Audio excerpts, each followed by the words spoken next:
आत्मा मालिक, विश्वात्मक, विश्वव्यापक, अनंत कोटी ब्रह्मांड नायक, राजाधिराज योगीराज, परब्रह्म सद्गुरू आत्मा मालिक माऊलींच्या चरणी अनंत अनंत प्रणाम.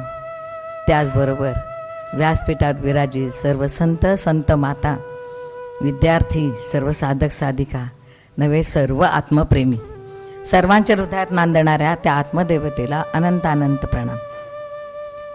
आत्ताच आपल्याला सांगण्यात आलं की ही पहिली पौर्णिमा 2026ची ही पहिली पौर्णिमा आणि ती साजरी करण्याचा योग आपल्याला इथे आलेला आहे. आपण सगळेजण इतके भाग्यवान आहोत.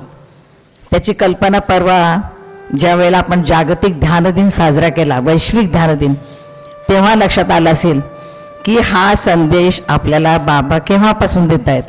ध्यान करो ध्यानी बनो, सबका मालिक आत्मा. ह्या आत्म्याचं महत्त्व, ध्यानाचं महत्त्व संपूर्ण विश्वाला कळायला इतकी वर्ष जावी लागली. अनेक संतांनी ओळखलं आत्म्याला, त्यांनी त्याच्यावरती विवेचन केले, पुस्तकं लिहिलीत, अभंग रचलेत, परंतु खऱ्या अर्थानं ध्यानाचं महत्त्व आत्ता लोकांना कळायला लागलं. आणि म्हणून आपण परवा जो जागतिक वैश्विक ध्यान दिन जो साजरा केला आपण, तो दुसरा. परंतु जसे आपण बाबांच्या कार्यात आलोय तेव्हापासून आपल्याला बाबा ध्यान करा, ध्यानी बना, ध्यानाच मस्त सांगत आलेले. म्हणजे हे केव्हा आपल्याला कळले ना, आपल्या गुरुदेवाने केव्हापासून ओळखले. म्हणजे इतके महान सद्गुरू आपल्याला लाभलेले आहेत. आणि म्हणून आपल्यासारखे भाग्यवान आपणच असं म्हणावं लागेल. कोणत्या जन्माची पुण्याई कामी आली कोणास ठाऊक, म्हणून असे सद्गुरू मिळाले की ज्यांनी आपल्याला हा सुंदर मार्ग दाखवला. आता आपण सरांचं भजन ऐकलं, मजन येऊ नका येथून, रमले हे मन सद्गुरु चरणी. अशीच अवस्था झाली. आता इथून जावंसं वाटत नाही. गावाला तर गाव दुसरीकडे, पण जायची इच्छा होत नाही. गेलं तरी कधी एकदा आश्रमात जाते असं होतं. म्हणजे स्वतःचं घर दार ज्याच्यासाठी खस्ता काढल्या, म्हणजे मिळवलं, कमवलं, परंतु आता त्या घरामध्ये मन रमत नाहीये. पण आश्रमात कधी जातो असं होऊन अशी अवस्था झालेली. कारण इथं मन रमले. इथे काय आहे असं, साक्षात भगवंताचा आत्मा मालिकचाच अवतार म्हणजे आपले सद्गुरू माऊली आहेत. आणि हे सगळ्यांना पटलेले, सगळ्यांना अनुभव आले, प्रत्येकानं अनुभव घेतलेले आहेत. तसे हे आपल्याला लाभलेले आहेत आणि त्यांनी आपल्याला हे समजून सांगितले. सुरुवातीला बाबा सगळ्यांना असं सांगायचे की हृदय मंदिरी जे मज पाहती तयासी होई माझी प्राप्ती, असा संदेश द्यायचे. आणि नंतर डायरेक्ट आत्म्यावर आल्यानंतर जरा सुरुवातीला एकदम बदल वाटला की हा काय प्रकार आहे. बाबा आत्मा मालिक काय करायला लागलेत. आणि मग हळूहळू लक्षात यायला लागलं. बाबांनी समजून सांगितलं की खरा मालक कोण आहे, खरं कोण आहे. साईबाबा सांगतात सबका मालिक एक, पण तो एक कोण आहे हे नंतर लक्षात आलं की अरे ज्याला आपण परम आत्मा म्हणतो, म्हणजेच परमात्मा, जो देवांचा देव ईश्वर, आणि तोच आत्मा आपल्या सर्वांच्या हृदयात आहे. आणि म्हणून त्याच्यामुळेच आपलं शरीर चालतंय. नुसत्या आपल्याच नव्हे तर 84 लक्ष योनी आपण ज्या मानतो, पार किडा मुंगी पासून हिंस्त्र श्वापद, त्याचबरोबर झाडं वेली, जे जे सजीव आहेत, भूचर जलचर, सगळे प्राणी मात्र, मानव प्राणी सगळेच, या सर्व जीवांना निर्माण करणारा जो परम आत्मा, तो सर्वांच्याच हृदयात आत्मरूपानं आहे. आणि म्हणूनच सर्वांना तो जिवंत पण आहे, अन्यथा जिवंत राहणार नाही. आता आपण हे चालतो, बोलतो, फिरतो, सगळी कामं करतो, सगळे व्यवहार करतो, हे कोणामुळे करतोय तर ती शक्ती आपल्या हृदयात आहे. खूप वर्षापूर्वीची गोष्ट सांगते की आपल्याकडे पुण्याचे एक भाविक आले होते आणि बाबांच्या समोर बसले होते. तर बाबा इकडे तिकडे त्यांनी पाहिलं, कुठल्याच देवाचा फोटो नाही, काही नाही. आश्रम तर एवढा मोठा आहे, हा काय प्रकार आहे. मग त्यांनी म्हणाले की बाबा आपले सांगत होते हृदयात देवाचं चिंतन केलं पाहिजे, परमेश्वराचं चिंतन. ते म्हणाले बाबा मी देव काही मानत नाही. इमानदारी त्यांनी सांगून टाकली, मी देव वगैरे काही मानत नाही.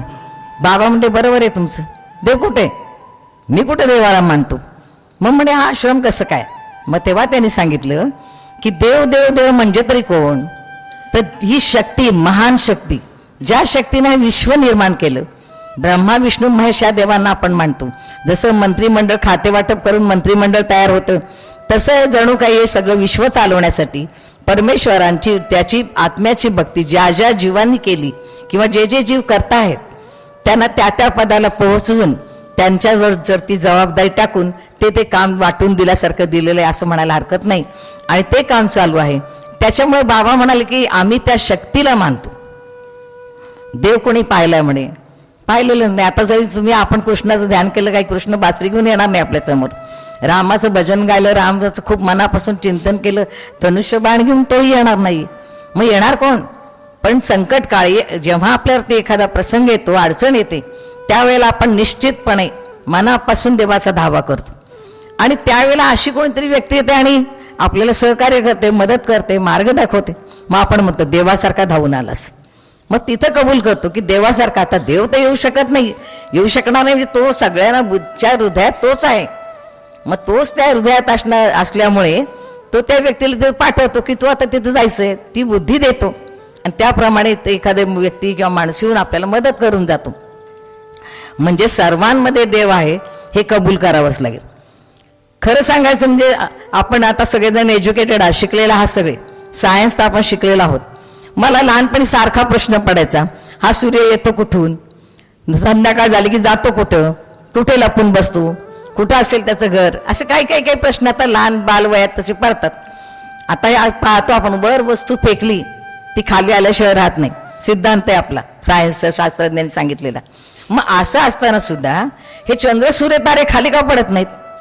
ऍक्च्युली आपण शिकलोय की सूर्य पृथ्वीपेक्षा 13.5 पट मोठा आहे. विचार करा, पृथ्वी केवढी मोठी आहे. आपलं कोकमठाणा, आपल्या आश्रमला आपण केवढं मोठं मोठं म्हणतो, आणि या पृथ्वीवरती असणारे सगळे हे जग, सगळे देश, सगळे समुद्र, महासागर सगळे मिळून ही बनलेली पृथ्वी, आणि तिच्या 13.5 पट सूर्य मोठा आहे. तरीही तो अधांतरी तरंगतोय आणि आपल्याला दिसतो केवढा, तर भाकरी किंवा पोळी एवढा. याचा अर्थ तो आपल्यापासून खूप दूर आहे. मग इतक्या दुरून आपल्याला उष्णता पुरवतोय, ठराविक वेळेत ठराविक दिशेला येतोय. पण नंतर कळलं शाळेत गेल्यानंतर की सूर्य कुठे जात नाहीये, पृथ्वी फिरते, पृथ्वी स्वतः भोवती फिरते. परत प्रश्न पडला, ही फिरते तर हिला फिरवतोय कोण? त्याचं मात्र उत्तर अद्याप सापडलं नाही. नक्कीच तो परमपिता परमात्माच ही शक्ती सर्व करतो आहे. हे विश्व चालवणारा विश्वचालक आहे. त्याच्या शक्तीमुळेच ती पृथ्वी गरगर गरगर अखंड रात्रंदिवस फिरते आणि त्यामुळे दिवस रात्र होत आहेत. हे मग खूप असं आश्चर्य वाटत गेलं आणि नकळत त्या ह्याच्याकडे मन ओढलं गेलं. म्हणजे जसं म्हणतो की नाही तर मला तर सुरुवातीपासून ते बुवा, महाराज, साधू बिधू या लोकांचा फार राग असायचा. पूर्वी गंडे, दोरे, उतारे असं काही चालायचं.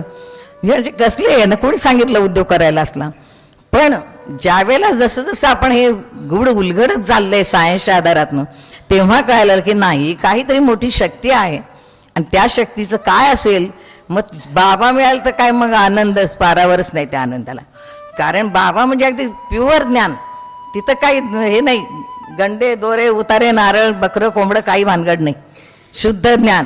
तूच आहेस तुझ्या जीवनाचा शिल्पकार. जसं एका संतांनी म्हटलं तसं बाबा म्हणतात, देव तुझ्यातच आहे, दुसरीकडे कुठे जायची गरज नाही, तू तुझ्याच आत शोध घे. आणि मग कळायला लागलं, पहा की आपण शरीरशास्त्र शिकलो, कान, नाक, डोळे सगळे अवयव. मी माझ्या 87 वर्षाच्या भावाला 2 महिन्यापूर्वी समजून सांगितलं. तो मला म्हणाला होता की तू या मार्गात कशी काय शिरली, काय हा प्रकार आहे. मी त्याला म्हटलं, आत्मा सबका मालिक आत्मा असा आमच्या गुरुदेवांनी संदेश दिलाय, आणि हा आत्मा आपल्या शरीरात आहे आणि त्याच्यामुळे आपण जिवंत आहोत. हे कशावरून, कसं काय चालतंय. मग त्याला मी सांगितलं, शरीर कशाने बनलंय, तर काय आहे शरीरात, रक्त, मांस, हाडं, ते काय कुर्च्या बिरच्या काय म्हणतात, ते सगळं रक्तवाहिन्या, हे सगळ्यांनी बनलेलं आहे. मग सगळ्यामध्ये, कानामध्ये तेच आहे, नाकातलं गेलं तरी कापलं तरी रक्तच येणार, तोंड जीभ कापलं तरी त्याच्यातूनही रक्त येणार, म्हणजे रक्त आहे, मांस आहे. पण जिभेचं काम कान करणार नाही, कानाचं काम डोळे करणार नाहीत, डोळ्याचं काम नाक करणार नाही. जे ते अवयव तेच काम कसं करतात. कानांनीच ऐकायला येतं, डोळ्यांनीच आपण पाहू शकतो. जीभ तर मला एकदम आश्चर्याचा धक्काच, नुसता मासाचा हलणारा गोळा आहे. काय तिचं सांगायची तारा. रसना, तिला नाव पण भारी, रसना तिला म्हणतात. पण ती अशी भारी आहे ना की ती काय काय करू शकेल, भल्या भल्यांची उडवून टाकते बोलून. दुसरी गोष्ट, चवीचं ते एवढं ज्ञान, जरा भाजी खारट होऊ दे की लगेच खरी घरी सगळ्यांच्या नावाने आरडाओरडा. भाजीत किती मीठ टाकलंय, लक्ष कुठे? आंबट गोड खारट तिखट सगळ्या चवी सांगते. कोणी शिकवलं तिला चवी? या तिला कसं कळतं की इतर हेच लागतंय ते हेच लागतंय म्हणून कमी लागतंय? म्हणजे हा नुसता मांसाचा गोळा असून सुद्धा त्या ठिकाणी ते ज्ञान कसं काय? मग म्हणजे कोणती तरी एक शक्ती आतमध्ये आणि तिच्यामुळे हे ज्ञान होतंय हे लक्षात यायला लागलं. आणि मग बाबा जे म्हणतात की ती आत्मशक्ती सामान्य समजू नका, संपूर्ण ब्रह्मांड नायक म्हणतो, अनंत कोटी ब्रह्मांडाचे नायक अशी ती शक्ती आहे. आणि त्या शक्तीनेच हे सर्व विश्व निर्माण केले, 84 लक्ष योनी निर्माण केल्या. तुम्ही आम्ही सगळे संत ऋषी मुनी देव देवता सर्वांना निर्माण करणारी ती शक्तीच आहे. आणखीन एक गंमत पहा की एवढ्या सगळ्यांचं भरण पोषण बरोबर होते, सगळ्यांना खायला प्यायला सगळं मिळते, सगळ्या जीवांचं पोषण होते. कशाच्या जीवावर कोण करते सगळे? विचार करायला लगे लक्षात येतं मग की पहा की मुंगी सुद्धा आहे, ती सुद्धा तिचं पोट बरोबर भरते, डास पण बरोबर येतो, नेमका बसतो, नेमका चावून बरोबर काम करून जातो, ब्लड डोनेशन होते आपोआप. सगळे प्राणी आपापलं खाद्य मिळवतात, त्यांचं त्यांना ते मिळतं सुद्धा. तुकडोजींचं भजन आहे ना, अजगर पडायला पडून राही चालत से मुंगीच्या पायी, अचूक त्याची खळगी भरण्यात जागीच कोणी राहतो. प्राण्या का चिंता करतो, मानवा का चिंता वाहतो. म्हणजे त्या अजगराला जर खाद्य हवं असेल तर तो काही फास्ट चालू शकत नाही, पळू शकत नाही. मुंगीच्या पायासारखा इतका स्लो चालतो तो, परंतु त्याला जर भूक लागली तर तिथं आपोआप काहीतरी खाद्य आपोआप असणार जागेवर. बाळ लहान असतं, जन्मलेलं बाळ, त्याला काही सांगता येतं का, बोलता येतं का मला भूक लागली? परंतु ते आईला बरोबर करतं, बाळाला बरोबर करतं आणि ते बरोबर दूध पितं. म्हणजे ह्या सगळे ज्ञान, हे जे ज्ञान आहे पोट भरण्याचं ज्ञान, हे त्या त्या देहाला त्या त्या जीवाला, मग ते कोणत्या योनीतला असू देत, बरोबर असतं. मुंगीचं तर केवढं नवल. आता आपण घरात नेहमी पाहतो सगळा छोटा प्राणी मुंगी. कुठं तुमचा किती 1000 स्क्वेअर फूटचा फ्लॅट असू द्या, नाही तर केवढा मोठा बंगला असू द्या, पेड्याचा पुडा कुठे ठेवलाय तिला कोणी सांगितलं? बरोबर तिथेच जाणार. बरं एकटी नाही, बरोबर सगळ्यांना मेसेज कार्ड आहे का, जेड फोन बिन आहे का, मग कसं काय मेसेज पाठवते ती? आणि शिस्त किती, लाईनमध्ये जाणार. हे सगळं पाहिल्यानंतर नवं वाटतं की ती मुंगी केवढी, तिचं डोकं केवढं असेल, तिचे डोळे केवढेसे असतील, तिला वास आला म्हणा तर ते नाक केवढंच असेल, म्हणजे किती पॉवरफुल नाक असेल की एवढ्याशा त्या जीवाला पेढा कुठं आहे, खाद्य कुठे हे कळते. मग ही शक्ती दिली कोणी? अर्थात त्यात असणाऱ्या आत्मरूपानं, त्या आत्मशक्तीनं. आणि म्हणून बाबा सांगतात की शक्ती ही साधी समजायचं काम नाही, ती सर्व जीवांमध्ये आहे, सर्व जीवांचं भरण पोषण करते. आता आपण म्हणतो की सध्या पहा की आपण थंडीचे दिवस आहेत, पाया शूज सॉक्स चप्पल सँडल घातल्याशिवाय आपण जात नाही. माती खडबडीत आपल्याला तो सहन होत नाही स्पर्श. परंतु त्याच खडबडीत काळ्या मेंढऱ्या कसल्या तरी मातीमध्ये धान्य पेरल्यानंतर ते उगवतं. त्याला जे एका दाण पेरल्यानंतर त्या दाण्याला जे कणीस येतं त्या झाडाला, एक दाण्याचं कणीस जर मोजलं तर ते दाणे नक्कीच पसाभर ओंजळभर किंवा मुठभर तरी निघणार. बरं ते दाणे सुद्धा तुम्ही आज जरूर पहा, कणीस सगळ्यांनी पाहिलेलंच आहे, भुट्टा आपण मक्याचं कणीस किती लाईनशीर बसवलेले असतात. तो कोणी बसवलं, त्यानं कोणी मोजून ठेवलं तिथं, इतकं व्यवस्थित कसे काय बसले ते? भाई काय चाललंय हे पाहिलं तर इतकं आश्चर्य वाटतं ना की परमेश्वर हा खरंच तू सर्व चराचरात भरून उरलास. बाबा सांगतात ते खोटं नाही. डाळिंबाचे दाणे एवढासा चेंडू, पण आत केवढे मोठे दाणे निघतात, ते सुद्धा कसे बसवलेले असतात. काय नवल, एक एक पाहत राहावं असं वाटतं. मला हेच वेळ लागतं की फळ सुद्धा पाहत राहायचं, फुलं मला सगळ्या हसतात बायका, जेवायला चाललं तरी मी ते फुलं पानं बघत बघत बघत जात असते. किती सुंदर पानं येतात, किती छान फुलं येतात. ते एका झाडाला येणारं सगळी फुलं एकसारखीच असतात.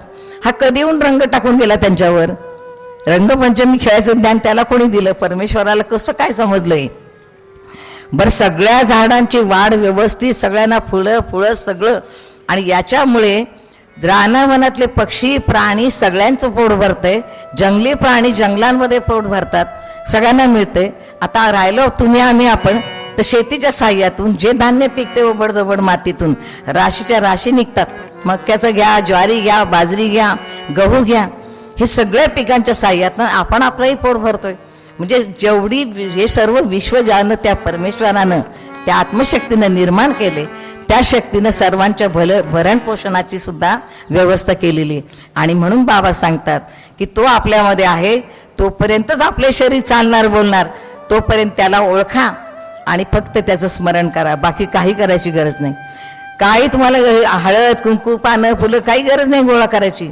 शांत स्थिर एका जागी बसायचं, अलगद हळवारपणे डोळे मिटायचे. आपले शरीर नसून ते आत्ममंदिर आहे असं समजून त्या मंदिरामध्ये आपल्या आवडत्या दैवताला, अर्थात आपण हल्ली आपल्या सद्गुरूला किंवा या आत्मशक्तीला, आत्मरूपाला हृदयात पाहत चिंतन करायचे. आणि तुम्ही म्हणाल ते कसं काय करणार, कसं जमणार? डोळे मिटून, आता मी पहिल्यांदा आता सगळे डोळे मिटलेले, काय प्रकारे असा नमस्कार, हा काय प्रकारे, फार नवल वाटायचं त्यावेळेला. पण मग लक्षात आलं की मानसपूजा ही सगळ्यात माझी आवडती पूजा आहे.